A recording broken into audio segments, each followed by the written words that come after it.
When Emma Caldwell saw the massive chained cowboy on the auction block, his eyes burning with defiance and dignity despite his chains, she knew she had to save him from the mines that would kill him. Standing before the shocked crowd of miners and shopkeepers, she raised her voice with trembling determination. $500. I'll buy him. Before we continue, don't forget to subscribe to the channel, like the video, and comment where in the world you're watching from. Let's go. The September sun beat down mercilessly on Copper Creek, the small mining town that had sprung up from the dust of the Arizona territory like a stubborn weed. Emma Caldwell shielded her eyes against the harsh light as she stepped down from the stagecoach, her navy traveling dress already sticking to her skin despite the early hour. After 3 weeks of rough travel from Boston, she had finally arrived at her destination, but the scene before her bore little resemblance to the opportunity her late uncle's letter had promised. "Last stop, Copper Creek," the driver announced, tossing down her trunk with little ceremony. "Watch yourself, ma'am. This ain't Boston." Emma nodded her thanks, though the warning was unnecessary. The town's single dirt street, lined with hastily constructed wooden buildings, told her everything she needed to know about Copper Creek's character. Men in dusty clothes lounged outside the saloon, their curious gazes following her as she gathered her belongings. She was undoubtedly the only woman in a proper dress within 50 miles, and she felt their attention like a physical weight. "You must be Horace Caldwell's niece," a voice called out. A stout man with impressive mustaches approached, extending his hand. "Mayor Silas Bennett. Your uncle spoke highly of you before his passing." "Emma Caldwell," she confirmed, accepting his handshake with as much dignity as she could muster after the grueling journey. "I understand I've inherited my uncle's store?" The mayor's smile faltered slightly. "Yes, ma'am. Caldwell Mercantile. Been closed since your uncle's passing 3 months back. I've got the keys right here." He handed her a small ring of keys. "Though I should warn you, might be better to sell. This ain't exactly a place for a lady of your refinement." Emma straightened her spine, the familiar sting of being underestimated hardening her resolve. At 28, she had spent 10 years teaching at a girls' school in Boston, swallowing her ambitions while watching younger women marry and build lives of their own. Her uncle's unexpected bequest represented something she had nearly given up hoping for: independence. "I appreciate your concern, Mr. Bennett, but I intend to reopen the store. It was my uncle's wish that I continue his business." Bennett's bushy eyebrows rose, but he shrugged. "As you wish, though you might want to see the place before you decide." As they walked down the dusty main street, Emma noted the curious glances from the townspeople. Women were scarce in mining towns like this, especially unmarried women with education and property. She knew she would be the subject of gossip before sundown. "We're a growing community," Bennett was saying. "Coppermine's been producing well. Got about 200 souls now, mostly miners and the folks who serve them. Your uncle's store was the only proper mercantile for 20 miles. Emma was about to respond when a commotion further down the street caught her attention. A crowd had gathered, men shouting and jeering at something she couldn't yet see. "What's happening there?" she asked. Bennett's expression darkened. "Ah, that would be today's auction. You might want to wait at the hotel while I—" But Emma was already moving forward, drawn by curiosity and concern. As the crowd parted slightly, she saw what had drawn the town's attention, and her breath caught in her throat. A man stood on a rough wooden platform, though "man" seemed an insufficient word for the figure before her. He towered over everyone present, at least 6.5 feet tall, with shoulders broad enough to carry a wagon yoke. He was barefoot and shirtless, revealing a torso corded with muscle and marked with strange tattoos. Heavy iron chains bound his wrists, connected to a collar around his neck. His face was partially obscured by a thick black beard and the brim of a worn cowboy hat, but she could see his eyes, dark, fierce, and filled with a cold fury that sent a shiver down her spine. "What is the meaning of this?" Emma demanded, turning to Bennett. The mayor shifted uncomfortably. "Prisoner auction, ma'am. This one was captured up north. They say he's been raiding settlements, living with the Apache. Killed 5 men before they brought him down. And now you're selling him? Like property?" The concept horrified her, though she knew such practices existed in the territories. Men convicted of crimes could be sentenced to labor, their services auctioned to the highest bidder for a set period. 6 months hard labor, Bennett explained. "Mining company will probably take him. They always need strong backs down in the tunnels." Emma studied the captive again. Despite his imposing size and the wildness of his appearance, something about him struck her as incongruous. His posture, even in chains, conveyed dignity rather than savagery. And those eyes, they held intelligence, pride, and a quiet calculation that belied the savage label Bennett had applied. $200, a voice called out. Emma recognized the speaker as a hard-faced man in expensive clothes standing with several rough-looking individuals. "That's Jacob Walsh," Bennett murmured, "oversees the mining operation. Mean as a rattlesnake, but he keeps the copper flowing." $250, called another voice. Walsh scowled. $300, and that's my final offer for this savage. No one else here can handle him anyway." The auctioneer, a nervous-looking man with a deputy's badge, nodded eagerly. $300 once. Emma's next action surprised even herself. $500, she called out clearly. The crowd fell silent, all eyes turning to stare at her. Bennett made a choking sound beside her. "Miss Caldwell, you can't be serious," he sputtered. Walsh strode toward her, his face darkening with anger. "This ain't women's business. This man's a killer, a savage. What exactly do you think you're going to do with him?" Emma met his gaze without flinching. "I need help reopening Caldwell Mercantile. Heavy lifting, stocking, repairs." She turned to the deputy. $500, I assume that settles it." The deputy looked from Walsh to Emma, clearly intimidated by both. Yes, ma'am. If there are no higher bids." Walsh spat in the dust near Emma's boots. "Keep your savage, then. Don't come crying when he cuts your throat in your sleep." He stalked away, his men following reluctantly. The crowd dispersed slowly, murmuring about the strange Eastern woman who'd just bought herself the most dangerous man in the territory. Emma approached the platform, heart pounding but determined not to show fear. Up close, the man was even more imposing, his muscled frame making her feel impossibly small. "What's your name?" she asked, keeping her voice steady. For a long moment, he said nothing, studying her with those intense dark eyes. When he finally spoke, his voice was a low rumble, surprisingly articulate despite its roughness. "Nathaniel Blackwood, though most folks just call me Black." "Mr. Blackwood, I'm Emma Caldwell. I've just purchased your labor contract, but I have no interest in owning another human being. I need help with my store, and you need freedom from those mines. I propose a fair arrangement. Work for me for the 6 months, and I'll pay you wages in addition to your room and board." His expression didn't change, but something flickered in his eyes. Surprise, perhaps, or suspicion. "Why would you do that?" Emma straightened her shoulders. "Because to them, you're a savage. But I prefer to make my own judgments about people." His lips curved slightly, not quite a smile, but something close. "And what do you see, Miss Caldwell?" She met his gaze directly. "A man worth $500 of my inheritance. Don't make me regret my investment, Mr. Blackwood."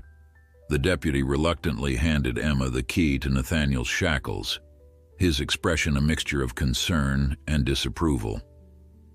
"Your responsibility now, ma'am. He causes any trouble, you come straight to the sheriff's office. I'm certain that won't be necessary, Emma replied, though her confidence wavered as she faced the mountain of a man before her.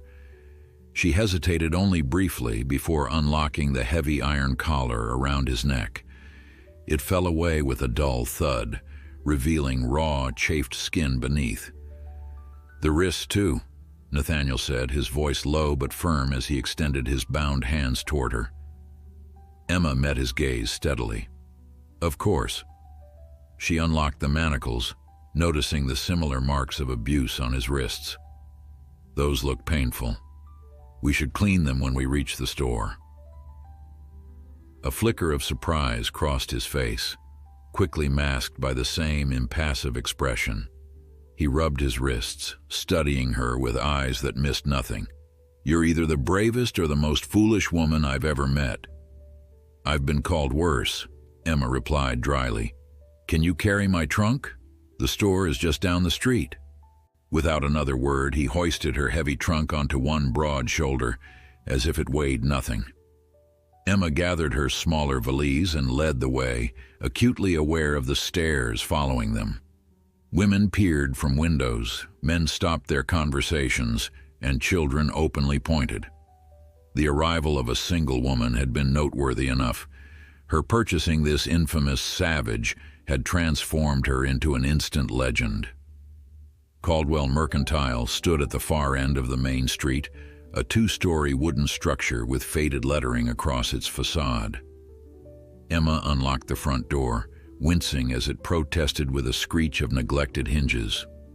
Dust motes danced in the shafts of light that penetrated the grimy windows, illuminating a space that had once been a thriving business, but now stood in disarray.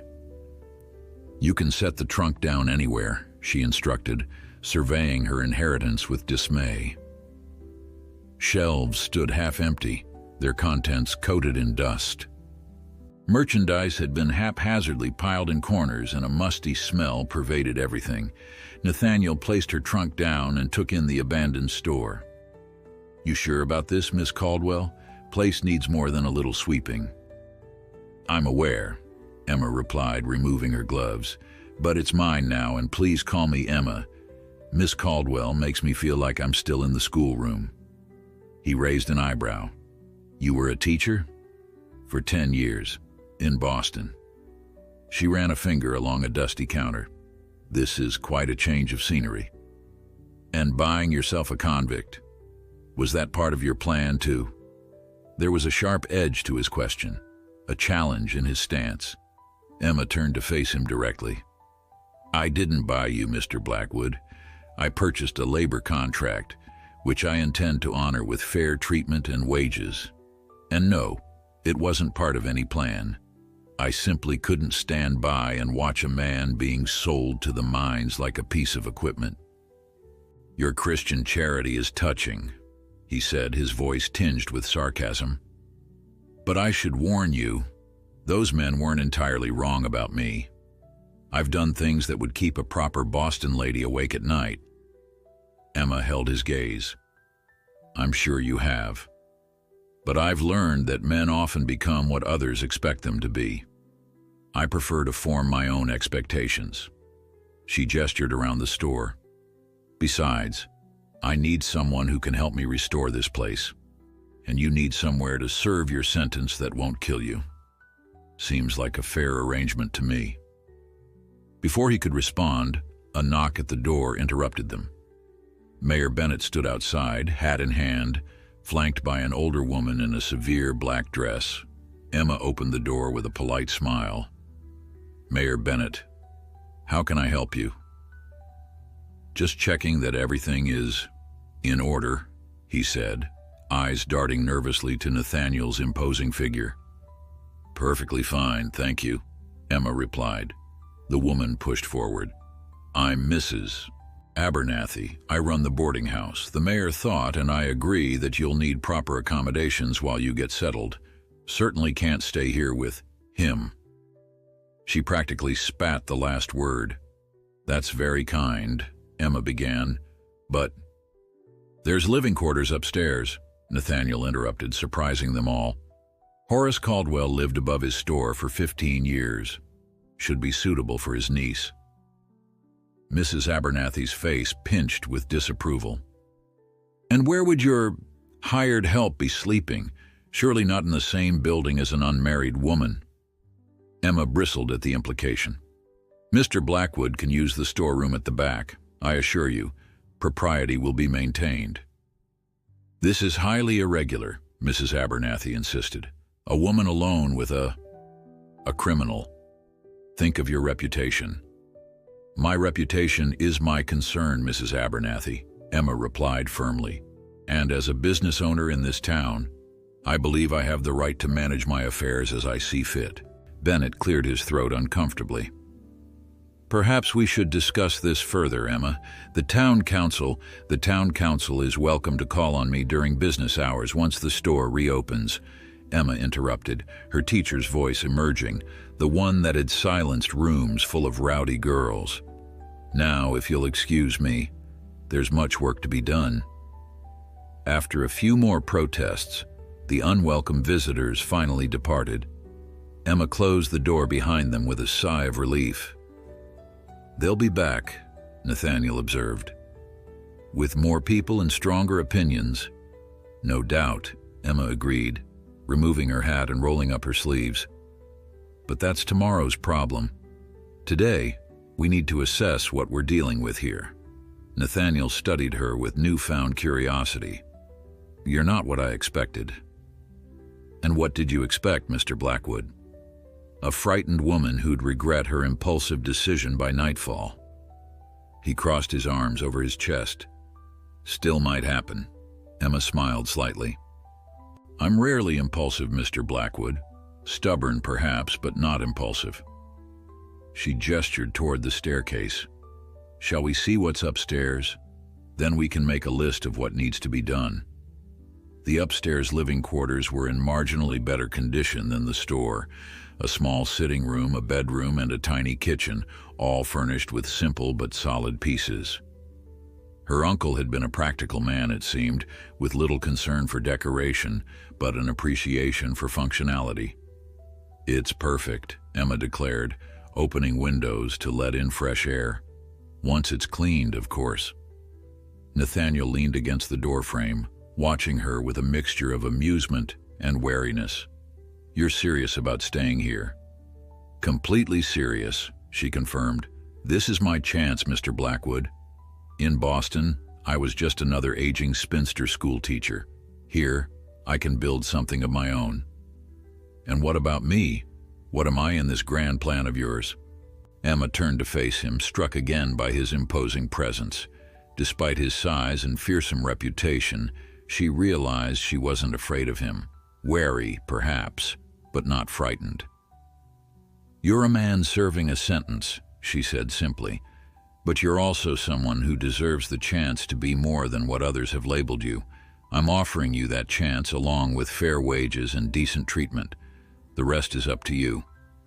For the first time, something like respect flickered in his dark eyes. Fair enough, Emma. She nodded, satisfied with this small victory. Now, I suggest we begin with a thorough inventory. I need to know exactly what we're working with. As the afternoon light slanted through the dusty windows, Emma Caldwell and Nathaniel Blackwood began the task of bringing Caldwell Mercantile back to life, each privately wondering what they had gotten themselves into, and whether they had made the biggest mistake of their lives. Dawn broke over Copper Creek, painting the dusty street with golden light. Emma had risen before the sun, her body still operating on Boston time despite her exhaustion. She stood at the Mercantile's front window, sipping a cup of bitter coffee and watching the town slowly come to life. Miners trudged toward the tunnels at the edge of town, shopkeepers swept their boardwalks, and a lone rider delivered mail to the small post office across the street. A sound behind her made her turn. Nathaniel stood in the doorway to the main store, his massive frame nearly filling the space. He'd cleaned up since yesterday, his beard trimmed and his hair tied back with a leather cord. He'd found clothes in the storeroom, A simple shirt that strained across his shoulders and pants that were slightly too short, revealing ankles above worn boots that Emma had discovered among her uncle's belongings. "You're up early," he observed, his voice still rough with sleep. "Old habits," she replied, offering him the coffee pot. "There's more if you'd like some." He accepted the offer, pouring the dark liquid into a chipped mug. "Made a start on the storeroom last night. Your uncle kept everything, whether it was worth keeping or not."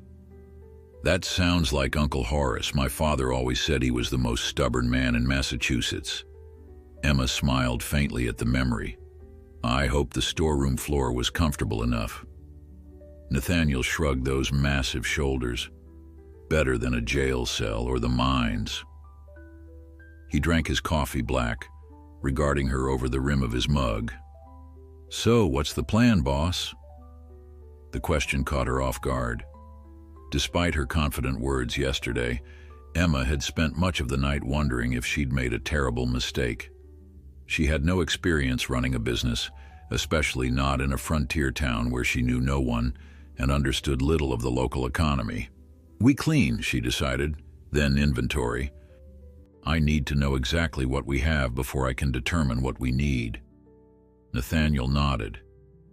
"Store needs more than goods. Roof's got a leak over the back corner. Front steps are rotting. Window frames need caulking before winter." "You noticed all that in one evening?" "I notice things," he said simply. "Keeps me alive." Emma wanted to ask what he meant, but something in his expression warned her against prying. Instead, she finished her coffee and set the cup aside. "Then we'd better get started."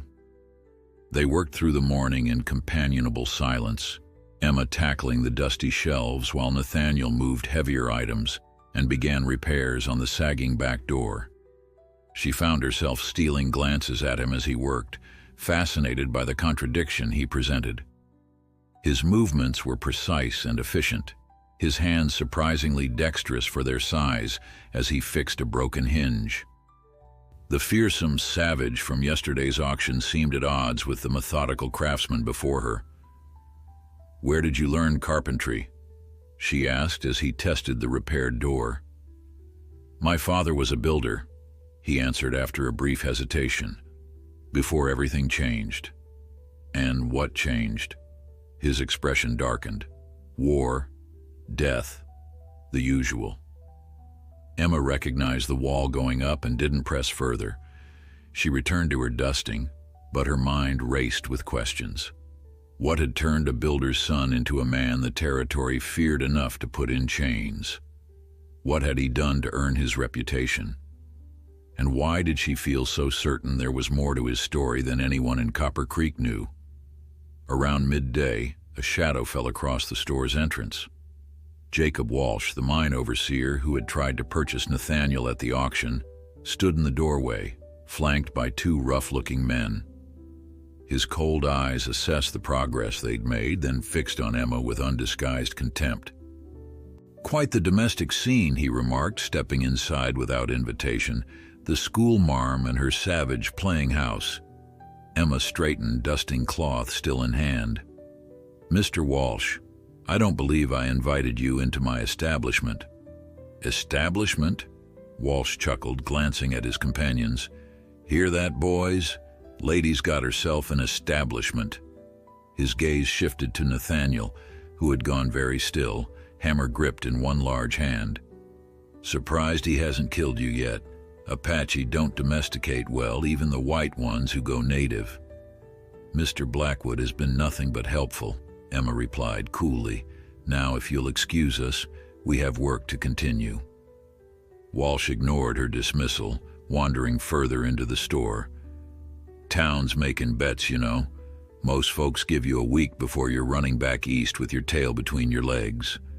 Others think you won't last that long." His eyes flicked meaningfully toward Nathaniel. "Some things can't be tamed, Miss Caldwell." Nathaniel took a step forward, his expression dangerous. "The lady asked you to leave." Walsh's hand moved to the gun at his hip. "You speaking for her now, savage? Forgotten your place already?" My employee speaks with my full authority in this store, Emma interjected, moving to stand between the two men. And he's correct. I'm asking you to leave, Mr. Walsh. For a tense moment, Emma thought Walsh might refuse. Then he smiled, a cold expression that never reached his eyes. Have it your way, but a word of advice. Keep your savage on a short leash. Men like him, they forget who's master and who's dog. He adjusted his hat. Come on, boys. Let's leave the lady to her renovations. After they departed, Emma released a breath she hadn't realized she was holding. Pleasant man. Nathaniel's jaw was tight, the muscles in his forearms corded with tension. Walsh runs the company mine, owns half the businesses in town through loans, dangerous enemy to make on your first day. Are you speaking from experience? His dark eyes met hers. Walsh was the one who brought me in, claims I raided one of his supply wagons, killed his men. Emma studied his face, searching for the truth. Did you? No. The single word hung between them, challenging her to believe or doubt. After a moment, Emma nodded. Then Mr. Walsh has made himself two enemies today. She returned to her dusting. We should finish the front room before closing time. Nathaniel watched her with an unreadable expression. You believe me, just like that? I'm a good judge of character, Mr. Blackwood. It's a necessary skill for a teacher. She glanced at him over her shoulder. Besides, if you wanted me dead, you've had ample opportunity. A reluctant smile tugged at the corner of his mouth. Fair point. As afternoon turned to evening, customers began to appear. First a few curious women, then miners returning from their shifts, all clearly more interested in seeing the new proprietress and her infamous helper than in making purchases. Emma greeted each one with the same polite smile she'd perfected in Boston society, while Nathaniel remained a silent presence in the background, his very size a deterrent to anyone considering mischief. By sunset, Emma had sold 3 pounds of coffee, several tins of tobacco, a bolt of calico, and more penny candy than she'd expected. Small sales, but encouraging ones. As she locked the front door behind the last customer, she felt a tentative sense of accomplishment. Not bad for our first day, she remarked, counting the modest earnings, though I suspect most of them came to stare rather than shop. They'll be back, Nathaniel said, sweeping the wooden floor with efficient strokes. Curiosity brings them first time. Convenience brings them back. Emma smiled at his unexpected wisdom. Is that another thing you've noticed, Mr. Blackwood? He paused in his sweeping. Nathaniel, he corrected quietly. If I'm calling you Emma, seems fair you'd use my name too. Nathaniel, she repeated, testing the name. It suited him somehow. Strong and dignified, at odds with the savage label the town had given him. Well, Nathaniel, I believe we've made a promising start. His dark eyes held hers for a moment longer than necessary. Yes, he agreed. I believe we have. 2 weeks passed in a blur of activity. Each day, Caldwell Mercantile came more fully to life under Emma and Nathaniel's combined efforts. The floors gleamed with fresh polish, the windows sparkled in the Arizona sun, and neatly arranged merchandise filled once empty shelves. Word had spread through Copper Creek that the Mercantile was not only open but well stocked, and customers had begun to arrive with increasing regularity. Emma was totaling the day's sales when she heard the familiar creak of the ladder against the wall outside. Nathaniel had been repairing the roof since dawn, his steady hammering a constant backdrop to her work. She moved to the window, watching as he descended with the fluid grace that still surprised her given his size. His shirt clung to his back, dark with sweat, revealing the play of muscles beneath the fabric. She looked away quickly when he turned toward the door, busying herself with the ledger again. These moments of awareness had been happening more frequently, catching herself watching him work, noticing the way his hands dwarfed the teacup when they shared breakfast, feeling oddly breathless when he stood close behind her to reach something on a high shelf. "Roof's finished," he announced, entering through the back door. "Should hold through winter now." "Thank you," Emma replied, keeping her eyes on the ledger. "That's one less thing to worry about." Nathaniel crossed to the water barrel and dipped a ladle, drinking deeply before pouring the remainder over his head. Water coursed down his face and neck, darkening his collar. "Supply wagon from Tucson should arrive tomorrow. You want me to meet it at the crossroads?" Emma nodded. "If you wouldn't mind. I'm still not entirely convinced Mr. Walsh has given up on interfering with our deliveries." "He hasn't," Nathaniel confirmed, wiping his face with a cloth. "His men were asking questions at the saloon last night, wanted to know what we'd ordered, when it was coming." "How do you know that?" Emma asked, surprised. "You were here until late." A ghost of a smile crossed his face. "People talk. I listen." "In the saloon? When did you—" She stopped, realization dawning. "You've been going out at night." He shrugged, unapologetic. "Need to know what we're up against. Walsh isn't the type to give up easily. And the sheriff just allows you to wander freely? I thought your sentence—" "Sheriff turns a blind eye long as I'm back here by morning." Nathaniel leaned against the counter, studying her. "You worried I'll run?" The question hung between them, heavier than it should have been. Emma closed the ledger deliberately. "Will you?" "No." The single syllable carried a weight of conviction that surprised her. "Then I'm not worried." She met his gaze steadily. "Though I would appreciate being informed of your nocturnal activities in the future." His dark eyes held hers for a moment before he nodded. "Fair enough." A sharp rap at the front door interrupted them. Emma glanced through the window to see Mayor Bennett standing outside, accompanied by a thin man in an expensive suit whom she didn't recognize. "We're closed," Nathaniel murmured, his posture shifting subtly into alertness. "It's just the mayor," Emma replied, moving to open the door. "Mayor Bennett, how can I help you?" Bennett removed his hat, revealing thinning hair slicked with pomade. "Miss Caldwell, might we have a word? This is Mr. Harrington from the Territorial Bank in Tucson." Emma stepped aside to let them enter, noting how both men eyed Nathaniel warily. "My store manager, Mr. Blackwood," she introduced, ignoring their obvious discomfort. "Charmed," Harrington replied stiffly, clearly anything but. He was a fastidious man with small, calculating eyes and a pinched mouth. "Miss Caldwell, I'll come straight to the point. I represent the interests of several investors who have taken note of your enterprise here in Copper Creek." "My uncle's enterprise," Emma corrected. "I'm merely continuing his legacy." Harrington smiled thinly. "Yes, well, Horace Caldwell's operation was modest at best, frequently behind on taxes and barely solvent. Our investors believe this property has greater potential under proper management."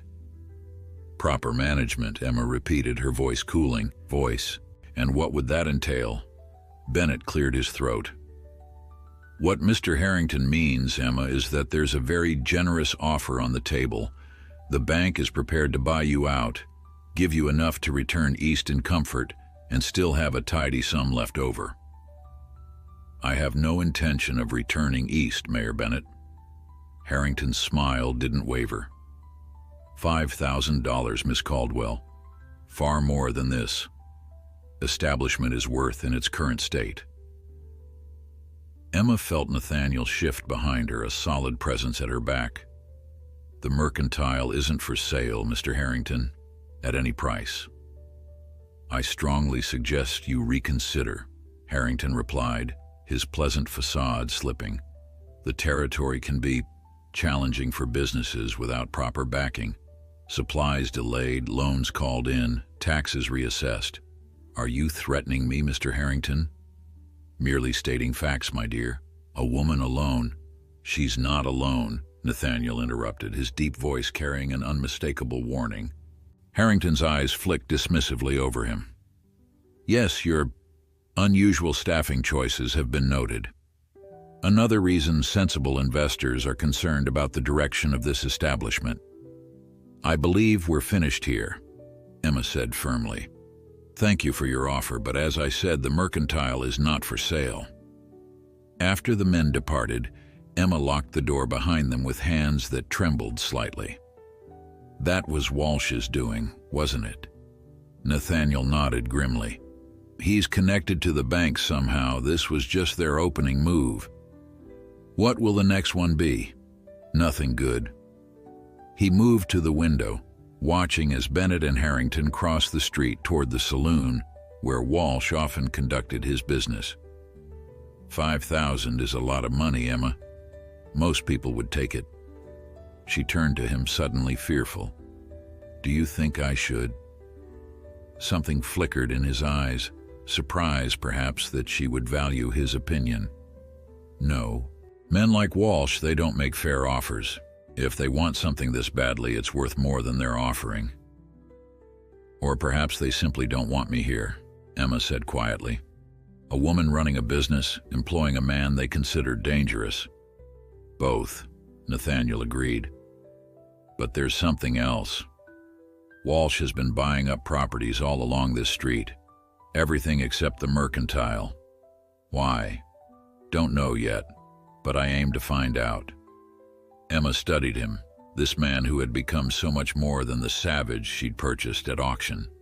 In 2 short weeks, he had transformed from reluctant laborer to essential partner, his knowledge of the territory and its people proving invaluable.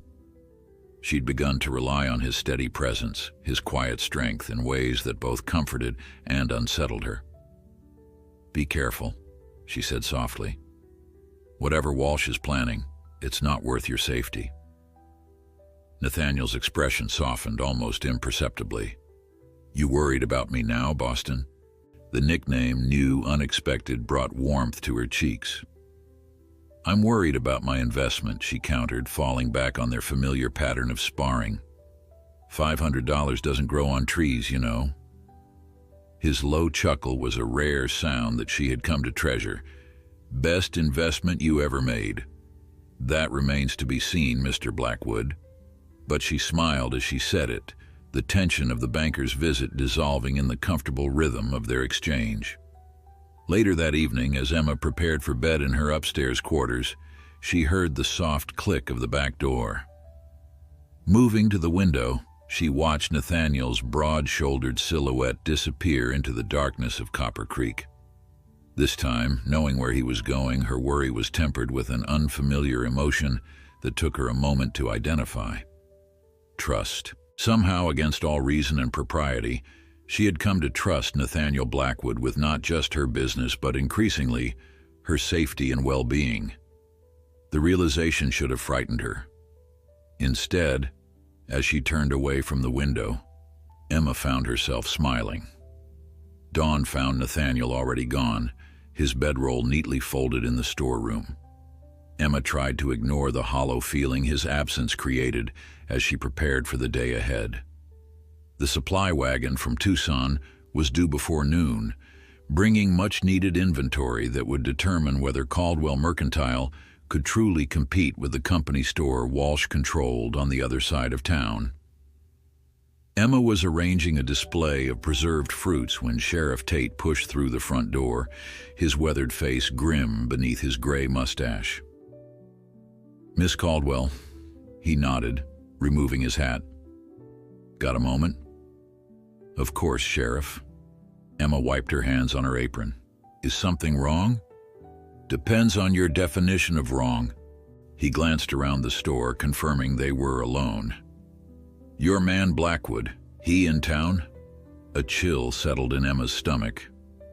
"He's gone to meet the supply wagon at the crossroads." "Why?" Tate sighed heavily. "There was trouble at the Silver Dollar last night. One of Walsh's foremen got liquored up, started running his mouth about your hired help. Called him some names I won't repeat in front of a lady. Said some things about you, too." Emma's cheeks flushed. "I see." Blackwood was there. Didn't drink much, kept to himself in the corner, but he heard every word. The sheriff's eyes held a warning. When Jackson, that's the foreman, stepped outside, Blackwood followed. Nobody saw what happened next, but Jackson's in my jail now with a broken jaw and 3 busted ribs, claiming Blackwood jumped him without provocation. And you believe that?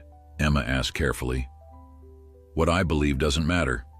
Walsh is demanding I arrest Blackwood for assault. Says his labor contract doesn't give him freedom to roam town attacking decent citizens. Decent citizens, Emma repeated with disbelief. After what he said. I know, Tate interrupted. And between us, Jackson's had a beating coming for years. But Walsh has influence with the territorial judge. If he pushes this, your man could end up back in chains. Emma felt the ground shifting beneath her feet. In just 2 weeks, Nathaniel had become essential to her survival in Copper Creek. The thought of losing him sent a spike of panic through her chest that had nothing to do with business concerns. What can I do? She asked. Keep him close to the store for a few days. I'll tell Walsh that Blackwood's under house arrest pending investigation. Tate replaced his hat. And Miss Caldwell? You might want to ask your man about his history with Walsh. This feels personal, beyond just business. After the sheriff left, Emma paced the store anxiously, glancing repeatedly at the road leading out of town. When she finally spotted Nathaniel driving the loaded wagon, relief flooded through her, followed immediately by concern. She hurried outside to meet him.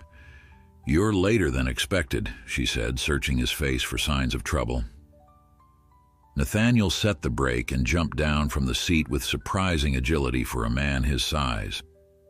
Walsh's men were waiting at the crossroads, had to take the long way around. They didn't follow you. A grim smile touched his lips. They tried, changed their minds. He glanced at her worried expression. What's wrong? Sheriff Tate was here. She lowered her voice despite the empty street. About Jackson. Nathaniel's face hardened, all trace of humor vanishing. Man's lucky I only broke his jaw. Nathaniel, you didn't hear what he said about you. His voice was dangerously quiet. Emma studied him, this man who had somehow become her protector, who had defended her honor while she slept unaware. She should have been appalled by the violence. Instead, she felt a complicated mixture of concern and something warmer, more unsettling. The sheriff says you need to stay close to the store, she said finally. Walsh wants you arrested. Nathaniel nodded, unsurprised. Been waiting for an excuse. This is just the beginning, Emma. Walsh won't stop until he gets what he wants. And what is that exactly? Emma demanded, frustration breaking through her usual composure. Why is my uncle's store so important to him? Nathaniel began unloading crates from the wagon, his movements careful despite his obvious anger. It's not the store. It's the land beneath it. The land? But it's just... There's silver running under this whole street, rich vein that continues from the main mine. Your uncle discovered it years ago, but kept it quiet. He knew what would happen if the mining company found out. Emma stared at him. How do you know this? Nathaniel paused, a heavy crate balanced effortlessly in his arms. Because I was the one who helped him confirm it. At her confused expression, he continued, before I was what you saw at that auction, I was a surveyor for the Army, specialized in mineral deposits. The revelation stunned her. You never said wasn't relevant until now. He carried the crate inside, Emma following close behind. Of course it was relevant. All this time I thought... She stopped, realizing she had no idea what she'd thought. That he was simply a drifter, a criminal, the savage everyone claimed.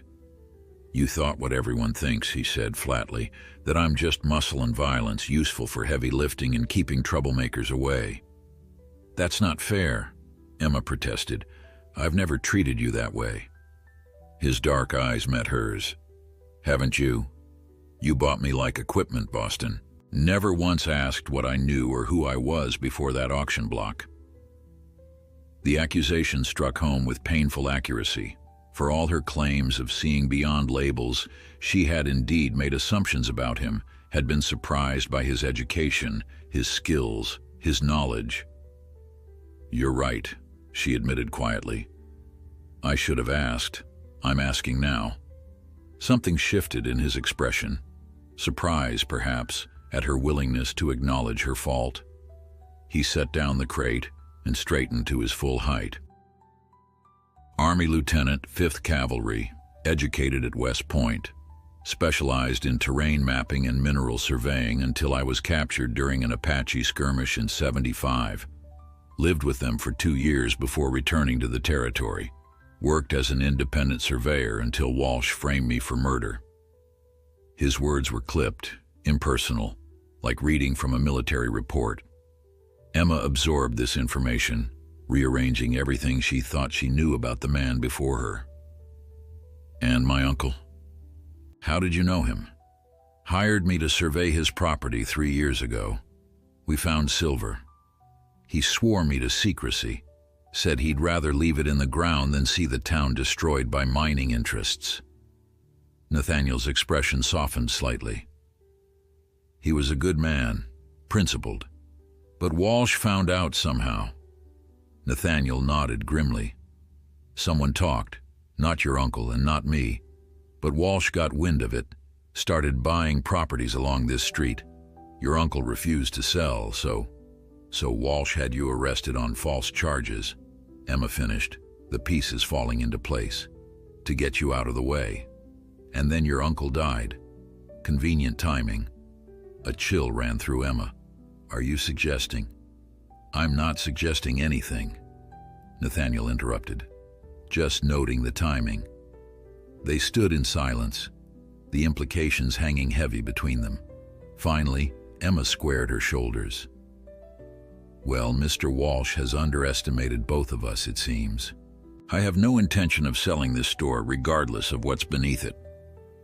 For the first time that day, Nathaniel's expression lightened. "Stubborn runs in the family, I see." "So it would appear." She smiled despite the gravity of their situation.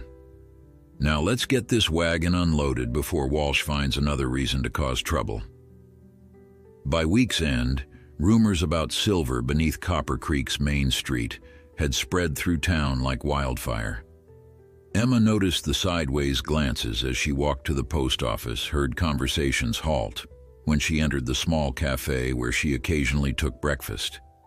Nathaniel, confined to the store by Sheriff Tate's orders, grew increasingly restless, pacing the mercantile like a caged predator.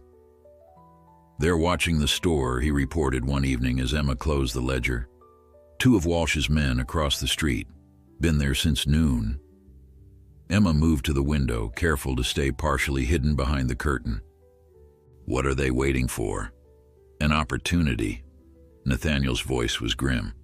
"Walsh isn't a patient man. Eventually, he'll make his move." "What would you do?"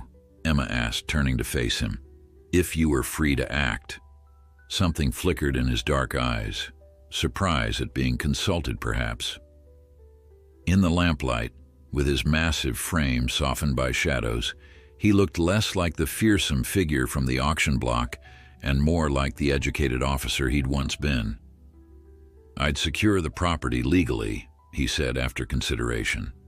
"File a mineral claim with the territorial office in Tucson.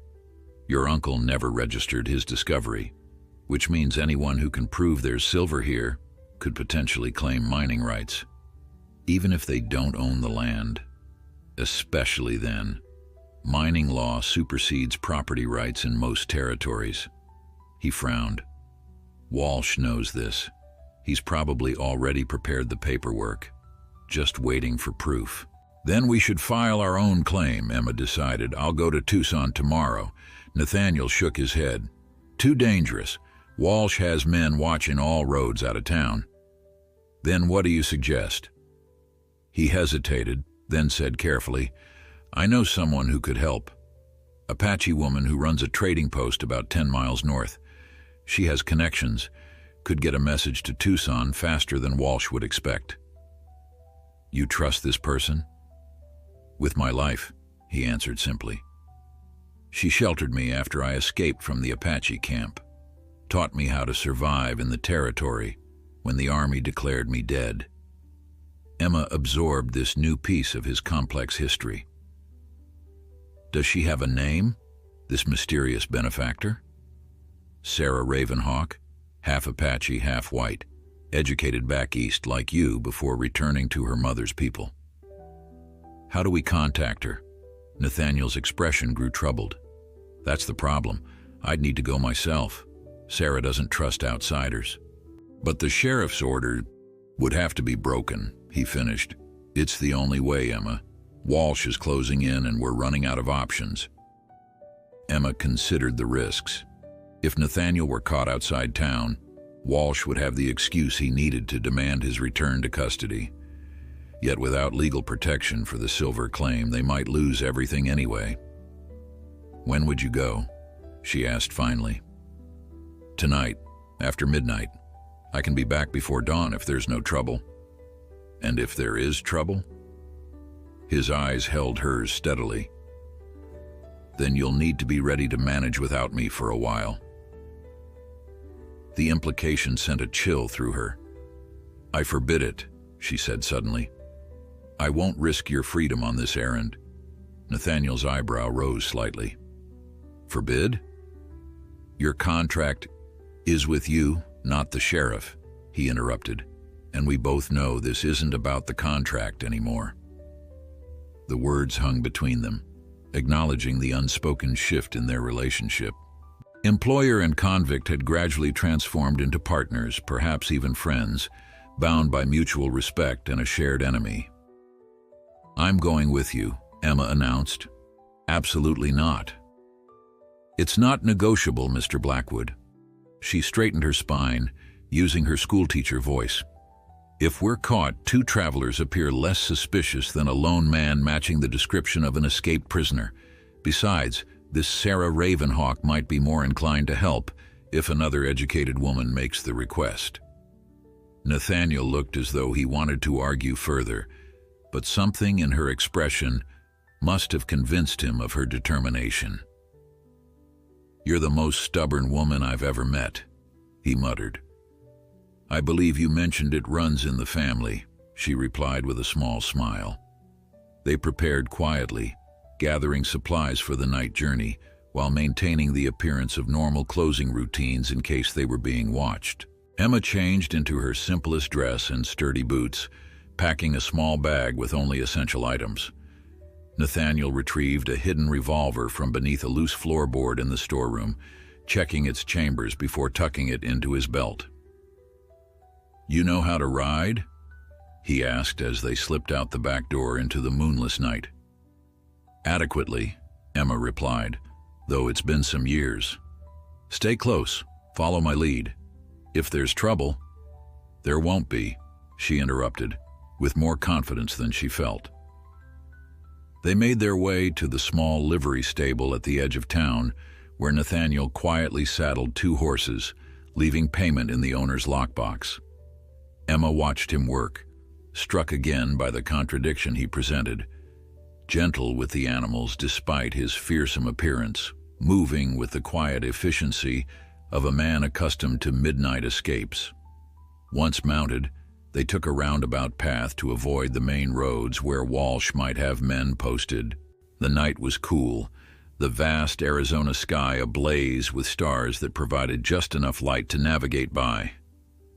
Emma found herself acutely aware of Nathaniel riding beside her, his massive silhouette somehow reassuring in the darkness.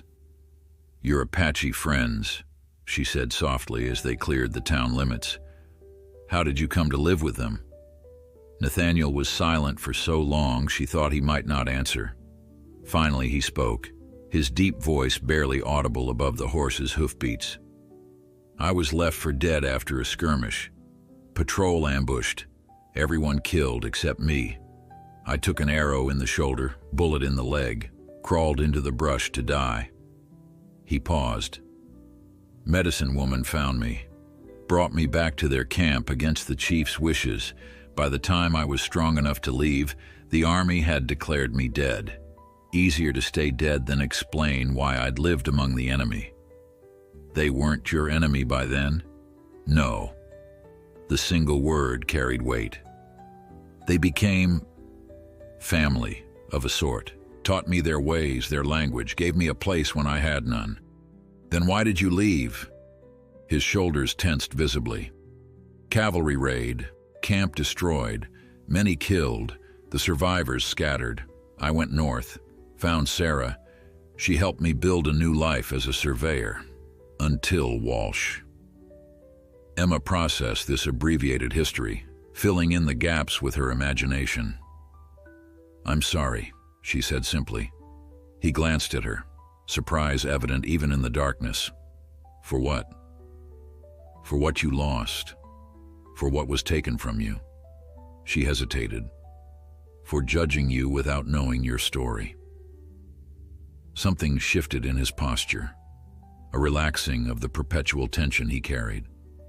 For several minutes they rode in companionable silence, the vast desert stretching around them like an ocean of shadow. "Never thought I'd tell anyone that story," he said finally, "especially not a Boston school teacher."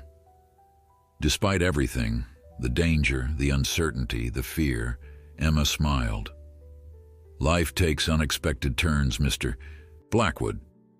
"That it does, Miss Caldwell," he agreed, and she could hear the answering smile in his voice. "That it does."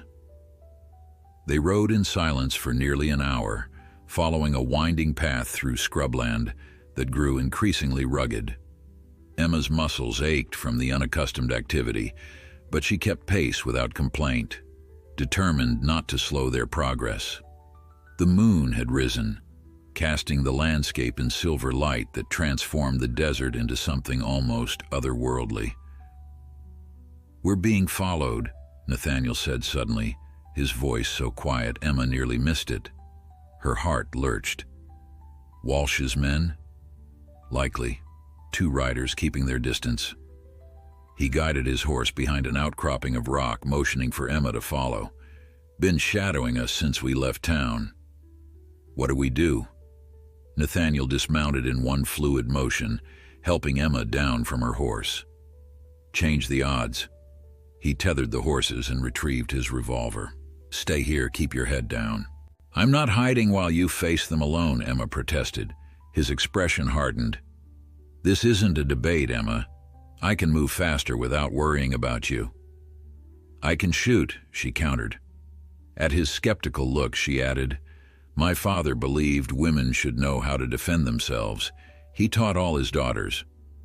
Nathaniel studied her face, then nodded reluctantly. He pulled a small derringer from his boot and handed it to her. 4 shots. Make them count." He gestured toward a formation of rocks. "Position yourself there. Good cover, clear line of sight. Don't fire unless absolutely necessary." Emma took the tiny pistol, its weight both unfamiliar and strangely comforting. "Be careful," she whispered. Something softened in his expression. "Always am." Then he was gone, moving through the shadows with surprising stealth for a man his size. Emma settled behind the rocks as directed, the derringer steady in her grip, and waited. The desert silence enveloped her, broken only by the occasional call of a night bird or the whisper of wind through the scrub brush. 10 minutes passed, then 15. Emma's nerves stretched taut with each passing moment. Just as she was considering abandoning her position to search for Nathaniel, she heard the approach of horses. More than 2, she realized with rising alarm. Nathaniel emerged from the darkness, leading 3 horses. 2 men followed on foot, hands raised, with Nathaniel's revolver trained on their backs. Emma recognized one as a regular at the saloon. The other was unfamiliar, but both wore the rough clothing of mine workers. "Found our shadows," Nathaniel announced quietly. "Seems Walsh is offering $50 to anyone who tracks our movements tonight." Emma emerged from behind the rocks, keeping the derringer visible. "Only 50? I'm rather insulted." A ghost of a smile touched Nathaniel's lips. These two were kind enough to surrender without much fuss. He gestured to the older of the men. "Explain to Miss Caldwell what you told me." The man shuffled uncomfortably. "Walsh knows about the Apache woman, sent riders to burn her place down as a warning, but they won't get there till morning." He glanced nervously at Nathaniel. "We were just supposed to follow you, ma'am, report back where you went. Didn't sign up for no killing." Emma's blood ran cold. "Sarah is in danger because of us?" "Because of Walsh," Nathaniel corrected grimly. "But yes." He turned to the men. "You have a choice. Ride back to town, tell Walsh you lost our trail, and I forget I ever saw you. Or make trouble, and I demonstrate why they called me Black Ghost among the Apache." The men exchanged glances, then nodded vigorously. "Lost your trail near Devil's Canyon," the older one confirmed. "Won't see us again tonight." Nathaniel returned their horses. Smart choice. After the men departed, Emma released a shaky breath. Will they keep their word? For tonight, fear's a powerful motivator. Nathaniel was already moving toward their horses. "We need to reach Sarah before Walsh's men do." "How far?" 3 miles, rough country." He helped her mount, his hands strong and steady at her waist. "Stay close. We'll need to push hard." The pace he set was grueling, taking them through rocky arroyos and across open stretches of moonlit desert where they rode at full gallop. Emma gripped her saddle with white knuckles, grateful for childhood riding lessons that had instilled the basics, if not the endurance, this journey demanded. Finally, as the eastern sky began to lighten, they crested a small rise to see a cluster of buildings nestled in a protected hollow below. Smoke rose from a stone chimney and several horses milled in a small corral. "Ravenhawk Trading Post," Nathaniel announced, relief evident in his voice. "We made it." As they approached, the door of the main building opened. A woman emerged, rifle ready but not yet raised. She was tall and straight-backed, with long, gray-streaked black hair braided down her back. Her face bore the lines of a life lived outdoors, but her eyes were sharp and assessing. "Thought you were dead, Ghost," she called out, using the Apache name the man had mentioned earlier. "Not yet," Nathaniel replied, dismounting, though not for lack of trying.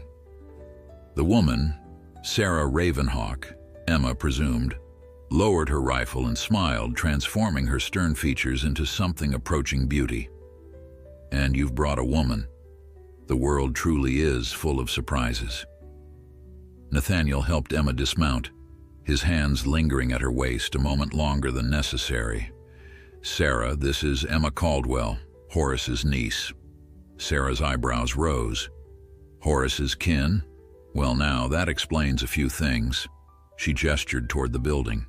"Come inside, both of you. Dawn brings unwelcome visitors these days." The interior of the trading post was surprisingly comfortable. A large room with a stone fireplace, walls lined with goods and supplies, and hand-woven rugs covering the packed earth floor.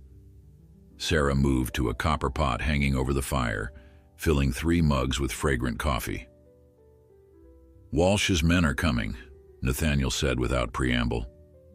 "By morning, looking to burn you out."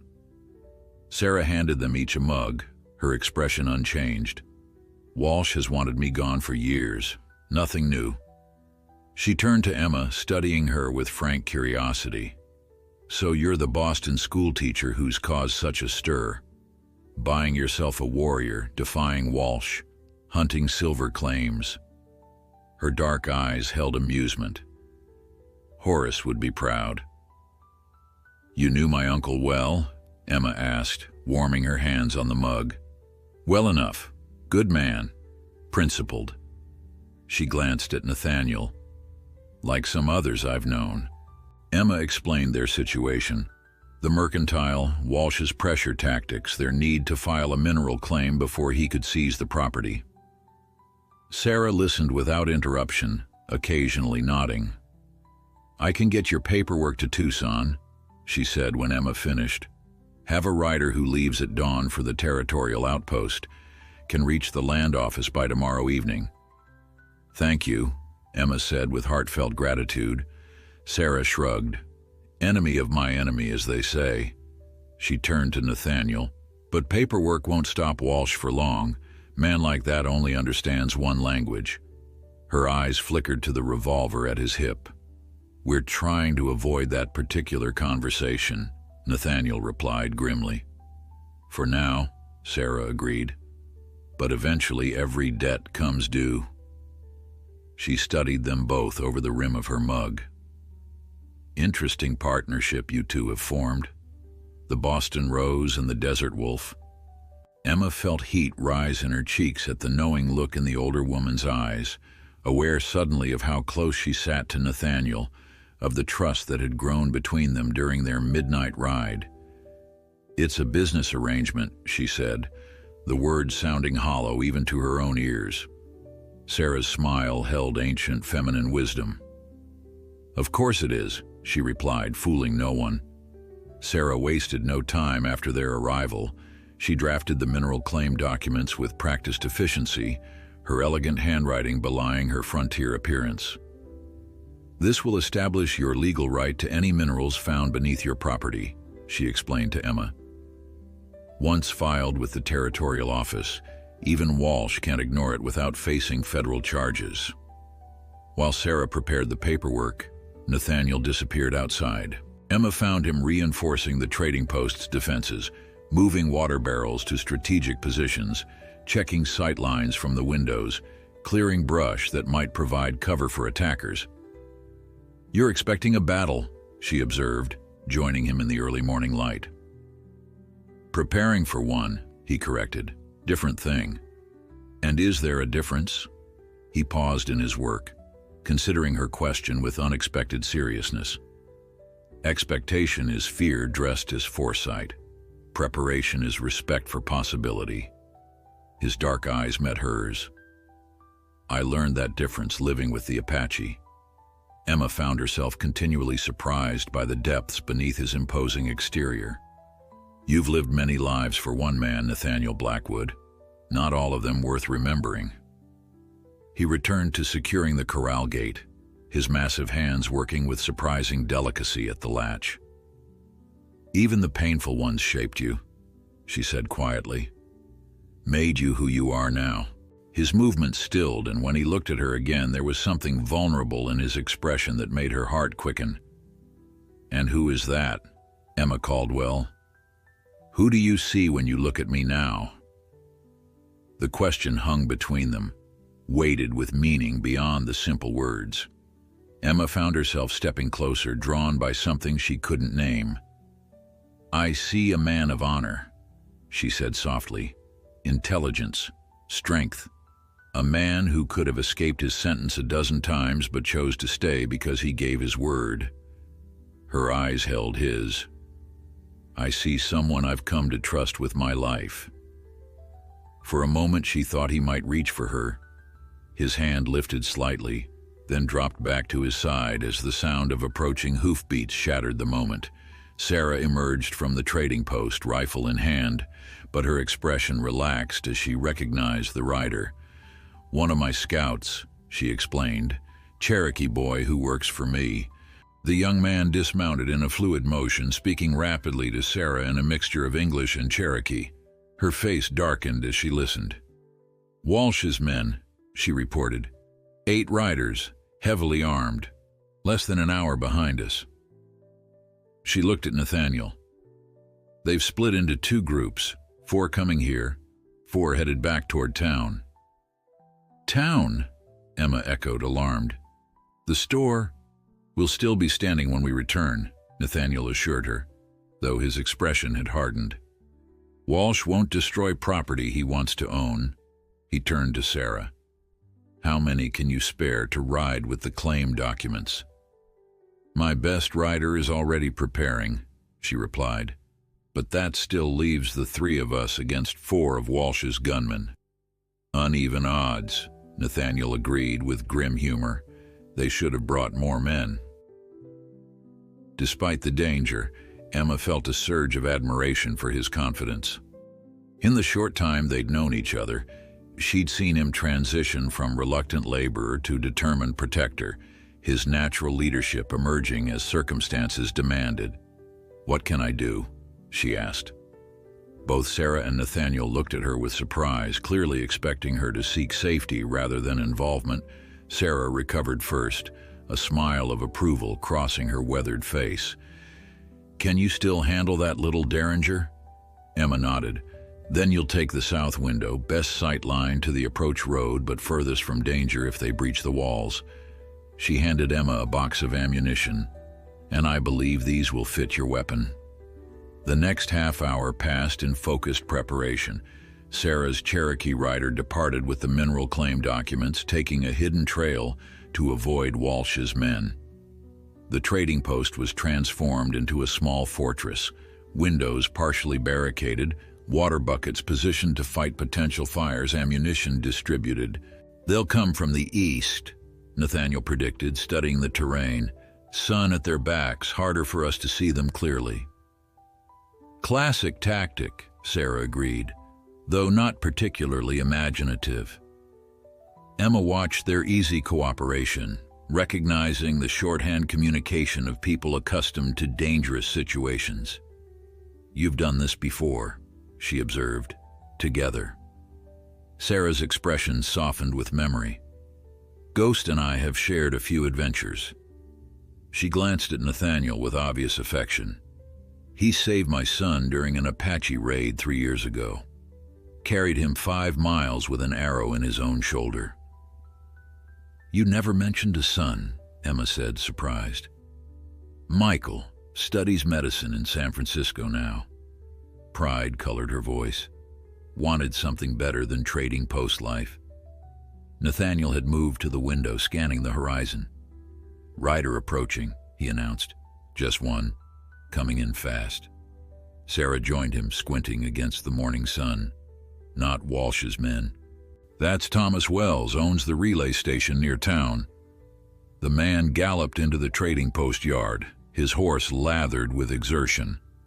Sarah met him at the door as he dismounted. "They've taken her," Wells gasped, accepting the canteen Sarah offered. "Walsh's men broke into the mercantile at dawn, tore the place apart looking for something. When they couldn't find it, they took her instead." Emma's blood ran cold. "Took who?" Wells turned to her, his expression grim. "Young Chinese girl, works at the laundry, said her name was May. They're holding her at the mine office, saying she's a thief, but everyone knows it's because—" He stopped, glancing uncertainly at Nathaniel. "Because of me," Nathaniel finished, his voice dangerously quiet. "Because she helped me once." "You know this girl?" Emma asked. "She brought me food in jail, medicine for my wounds." His massive hands clenched into fists. "Her father was executed by the same corrupt judge who sentenced me. She's alone in the world." The anguish in his voice told Emma everything she needed to know about his feelings toward the girl. Not romantic, but protective. The concern of a man who recognized another wounded soul. "Walsh is using her as bait," Sarah said, stating the obvious. "Wants to draw you back to town." "And it's going to work," Nathaniel replied grimly. "I won't leave her to Walsh's mercy." Emma laid a hand on his arm, feeling the tension in his muscles. "We won't leave her," she corrected. "But we need a plan, not just righteous anger." He looked down at her hand on his arm, then back to her face. Something passed between them, an understanding, a partnership deeper than employer and employee. "The men coming here," he said finally, "they're a diversion. Walsh never intended to burn the trading post. He wanted to separate us, leave the store undefended." Sarah nodded in agreement. "And now he has something more valuable than property: leverage." "Then we need leverage of our own," Emma said, an idea forming. "Something Walsh wants more than revenge." "The silver claim," Sarah suggested. "No," Emma's eyes met Nathaniel's. Proof of what happened to my uncle. Dusk settled over Copper Creek as Emma and Nathaniel approached the town from the ridge overlooking the main street. They had left Sarah at the trading post to deal with Walsh's men, a task she assured them she could handle with her Cherokee assistant. Emma's muscles ached from the hard ride, but determination pushed physical discomfort aside. The mine office is there. Nathaniel pointed to a substantial wooden building near the mine entrance. 2 guards outside, probably more inside. Emma adjusted the borrowed riding skirt Sarah had insisted she wear for easier movement. And May will be held where? Back room, most likely. It's where Walsh conducts his private business. The disgust in his voice made clear what kind of business that often entailed. You should wait here, Nathaniel said, not for the first time since they'd begun their journey back to town. Once I'm seen, Walsh's men will focus on me. You can get the sheriff. The sheriff who allowed an innocent girl to be kidnapped? Emma interrupted. No, we do this together or not at all. His jaw tightened, but he didn't argue further. Instead, he reached into his saddlebag and withdrew a folded document. Sarah found this in your uncle's papers. She's been holding it for safekeeping. Emma unfolded the yellowed paper, squinting in the fading light. It was a letter written in her uncle's distinctive hand, addressed to the territorial marshal. In it, Horace Caldwell detailed suspicious circumstances surrounding several deaths in Copper Creek, miners who had discovered the silver vein and refused to sell their claims, a territorial agent who had begun asking questions, and finally, oblique references to threats against his own life. He knew, Emma whispered. Emma, he knew Walsh was coming for him. And he prepared, Nathaniel confirmed. That's the leverage we need.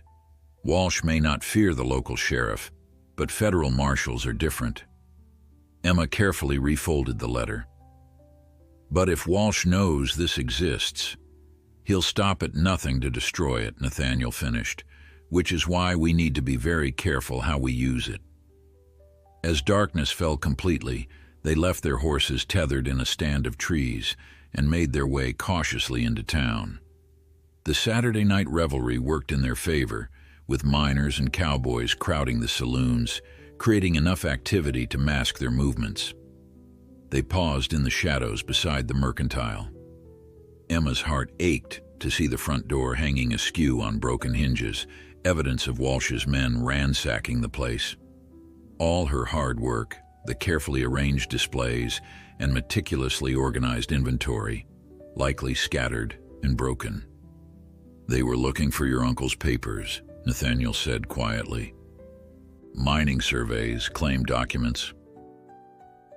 Which Sarah has had all along, Emma replied with grim satisfaction. Wait here, Nathaniel instructed, moving toward the back of the building. I need to check something. He returned minutes later, his expression dark. They destroyed much of the store, but they didn't find what they were really looking for, which is the entrance to the mine shaft. Emma stared at him. There's a shaft in the mercantile? Your uncle discovered the silver vein while digging a new root cellar, extended it himself, secretly extracting enough ore to prove the vein's value. The entrance is hidden beneath the storeroom floor. That's why Walsh wants the property so badly. It's the easiest access point to the vein. From there he could tunnel under the entire street without anyone knowing until it was too late. Nathaniel's eyes gleamed in the darkness. And that gives me an idea. Their plan was audacious, bordering on reckless. Emma would create a distraction at the saloon, where Walsh was known to spend his Saturday evenings, while Nathaniel used the hidden mine entrance to access the series of abandoned tunnels that honeycombed the ground beneath Copper Creek. Those tunnels, he explained, connected to the main mine where May was being held. I don't like the idea of you confronting Walsh alone, Nathaniel said, as they finalized the details. I won't be confronting him, Emma corrected. Merely delivering a message to ensure his attention is fixed on me, not the mine office. She patted the hidden pocket where her uncle's letter rested. Besides, he won't dare harm me in public. His respectable facade is too important to him. Nathaniel's expression remained troubled. If anything goes wrong, it won't, she assured him with more confidence than she felt. Now, how do I look? She had borrowed clothes from Sarah, a simple dress that was more practical than her own, with a shawl to conceal her face until the right moment. Her hair, usually pinned in a modest arrangement, now hung in a single braid down her back. Nathaniel's gaze traveled over her, lingering in a way that brought warmth to her cheeks despite the night's chill. "Like a woman with a purpose," he said finally. "Good." She straightened her shoulders. "Because that's exactly what I am." They parted with a silent exchange of glances that conveyed more than words could express. Emma watched Nathaniel disappear into the darkness behind the mercantile, then turned toward the Silver Dollar Saloon, where piano music and raucous laughter spilled into the night. The saloon fell silent when she entered, conversations halting mid-sentence as men turned to stare at the unexpected appearance of Copper Creek's most discussed new resident. Emma ignored the whispers, scanning the room until she located Walsh at his usual table in the corner, surrounded by his usual sycophants. "Miss Caldwell," he called out, a mocking smile spreading across his face. "What an unexpected pleasure. Come to sell your property at last? Or perhaps you're looking for new employment now that your savage has run off." Laughter rippled through the room, but Emma noticed it was uneasy, not everyone sharing Walsh's amusement. She moved purposefully toward his table, aware of every eye upon her. "Actually, Mr. Walsh, I've come to deliver a message." She kept her voice calm, though her heart hammered in her chest. Two messages, in fact. Walsh leaned back in his chair, false affability masking the predatory gleam in his eyes. "I'm all attention, my dear. First, I know you're holding Mei Lee at the mine office, an innocent girl whose only crime was showing basic human decency." Walsh's smile tightened. "The Chinese thief? Simply a matter of law enforcement, nothing that need concern you." "Second," Emma continued as if he hadn't spoken, "I have in my possession a letter written by my uncle to the territorial marshal. A letter detailing certain suspicious deaths in Copper Creek over the past 5 years. The color drained from Walsh's face, though he quickly recovered. Horace Caldwell was an old man with an overactive imagination. Perhaps, but I've sent copies of this letter to 3 different territorial offices. This was a bluff. They had only the original, but Emma delivered it with convincing certainty. Should anything happen to me or to Mr. Blackwood or to Mei Lee, those letters will find their way to the proper authorities." Walsh's companions shifted uncomfortably, exchanging glances. Emma pressed her advantage, leaning forward to speak directly to Walsh. "You have 10 minutes to release Mei Lee. After that, the consequences are out of my hands." She turned to leave, her back straight despite the terror threatening to overwhelm her. She had nearly reached the door when Walsh's voice stopped her. "You're making a serious mistake, Miss Caldwell." His tone had dropped the pretense of civility. "No one threatens me in my town." Emma looked back at him, channeling every ounce of her Boston upbringing into a gaze of pure contempt. "It's not your town, Mr. Walsh. It never was." Emma's heart pounded as she left the saloon, feeling Walsh's eyes burning into her back. She had bought Nathaniel time. How much remained to be seen? The night air cooled her flushed cheeks as she moved with deliberate calm down the boardwalk, fighting the urge to run. Behind her, chairs scraped and voices rose in the saloon. Walsh would be mobilizing his men, perhaps calling her bluff. She needed to reach the mine office before he did. The hidden passageway beneath the mercantile had shocked Nathaniel with its craftsmanship. Horace Caldwell had been more resourceful than anyone suspected, carefully shoring the tunnel with timber supports and even installing crude oil lamps at intervals. The passage sloped gently downward, intersecting with an abandoned shaft that predated the current mining operation. Nathaniel moved silently through the darkness, guided by instinct and the faint memory of mining maps he'd studied years ago. The tunnels were a labyrinth, but all eventually connected to the central hub beneath the mine office. His size made the journey awkward, forcing him to crouch in places where the ceiling dipped low. After what felt like hours, but was likely only minutes, he heard voices above, the distinctive thud of boots on wooden floors, the murmur of men standing guard. He had reached his destination. A narrow vertical shaft rose toward the mine office, once used for ventilation, but now sealed with a simple wooden cover. Nathaniel positioned himself beneath it, listening intently. Two men were speaking, their conversation drifting down to him. "Walsh wants the girl moved," one said. "Says the school teacher's making trouble." "Where to?" "Old Ferguson shaft. Says to wait for his signal." Nathaniel's blood ran cold. The Ferguson shaft was a collapsed tunnel deemed too dangerous for mining. If May were taken there... He waited until the footsteps receded, then pushed against the wooden cover. It lifted easily, revealing a small storage room stacked with crates and mining equipment. Hoisting himself up with minimal noise, he emerged into the mine office. A soft whimper from the corner drew his attention. May Lee, barely 18, sat bound to a chair, her face bruised but her dark eyes alert. She recognized him immediately, hope and fear warring in her expression. "Ghost," she whispered, using the name the Apache had given him, which had somehow spread through the Chinese community as well. "I'm getting you out," he murmured, quickly untying her bonds. "Can you walk?" She nodded, rubbing her wrists. "Emma Caldwell, they said they would hurt her." "She's safe," he assured her, though his own concern for Emma gnawed at him.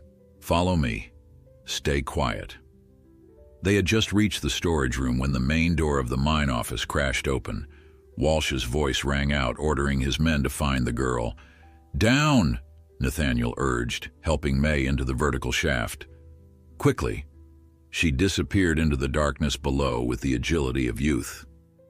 Nathaniel was preparing to follow when the storage room door flew open.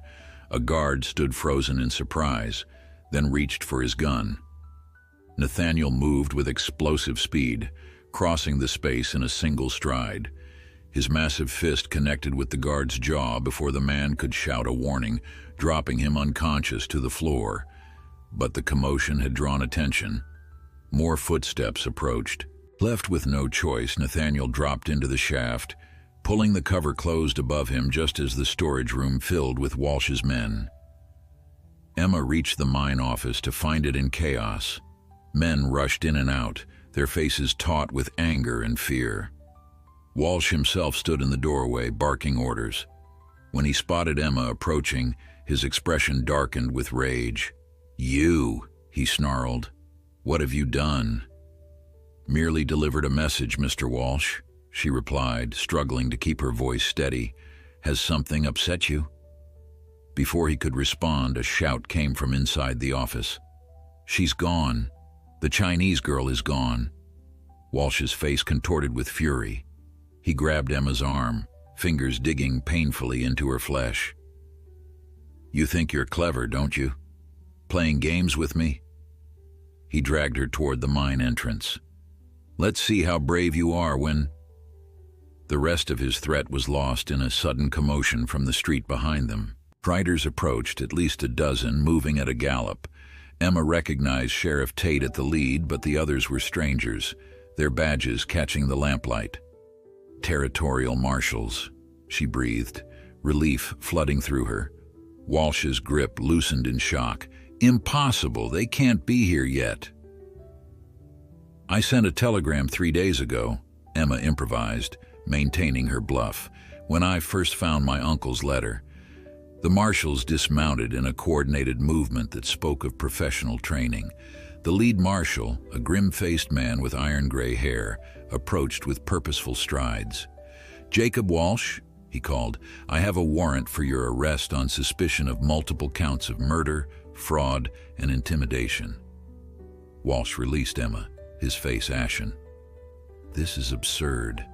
I'm a respected businessman." "Save it for the judge," the marshal interrupted. "We've been building a case against you for months." Miss Caldwell's telegram merely accelerated our timetable.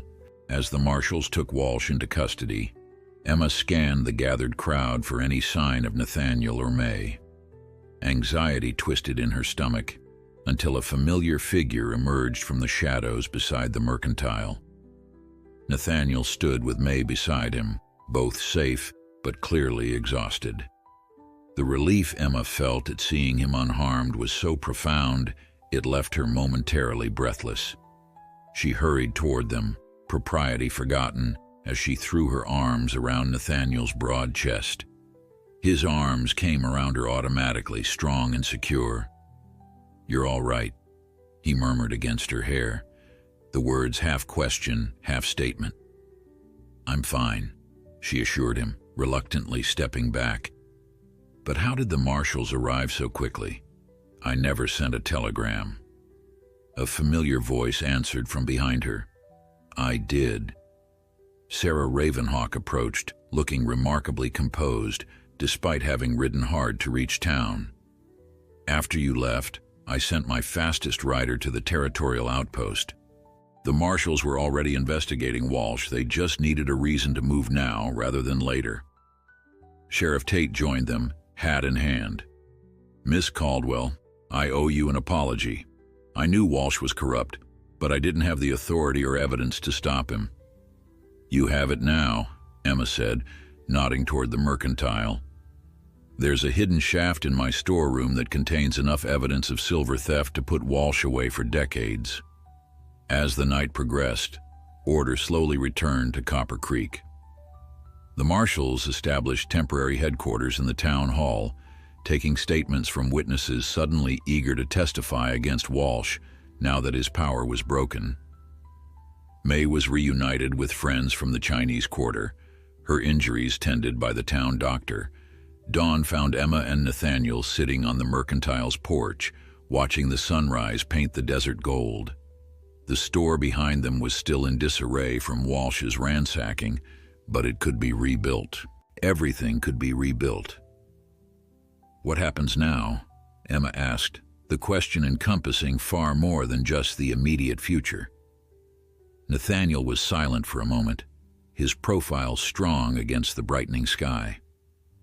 "Your silver claim will be honored. The mercantile will prosper. Copper Creek might become a decent town without Walsh's shadow over it." "That's not what I meant." He turned to her then, his dark eyes serious. "My sentence has 6 weeks remaining. After that, I'm a free man. And then? Then I go where I choose, do what I choose." His gaze held hers. "Be with whom I choose." Emma's heart quickened. "And if I were to offer you a position, a partnership in the mercantile?" "I'd decline," he said softly. And before disappointment could take root, he continued, "Business partnerships can be limiting. I'd prefer a different arrangement." He reached for her hand, his massive one engulfing her smaller one with gentle strength. "I'm not a man of fancy words, Emma Caldwell. I've lived rough, made enemies, seen the worst of what people can do to each other, but I've also seen courage in unexpected places, beauty in harshness, and something in you that makes me want to be worthy of a second chance." Emma found herself blinking back tears. "I think you've already proven your worth, Nathaniel Blackwood." "Perhaps," he acknowledged, "but I'd like the chance to keep proving it.